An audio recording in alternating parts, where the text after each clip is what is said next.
পৈতৃক সম্পত্তি, আমার বাপদাদার পৈতৃক সম্পত্তি ফিরে পাওয়ার জন্য আমি 24 তারিখে রোববারে সকাল 10টায় চাঁদপুর মহোদয়ের কাছে আর পুলিশ সুপারের হ্যানে আমি মানববন্ধন করবো, চাঁদপুর জেলা প্রশাসকের কাছে মানববন্ধন করবো যেন আমার জমিটা আমার রিটার্ন লেয়া দেয়।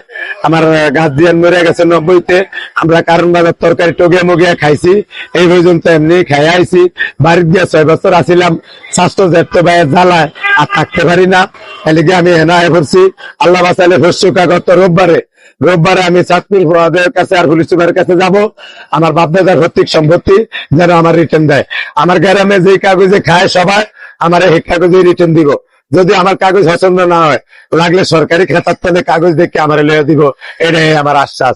পুরা বাংলাদেশের মানুষ আমার দিকে চায় রয়েছে, আমার চাঁদপুর বাসীরা কি করতে চায়, আল্লাহ বাঁচালে আমি ভবিষ্যৎটা দেখতে পারবো। আমার মাথা না ছোট, আমার চোখটা ছোট না, চোখ দিয়ে তো অন্তত দেখতে আর মধ্যে কে কি করতে চায়, এই আমার আশ্বাস।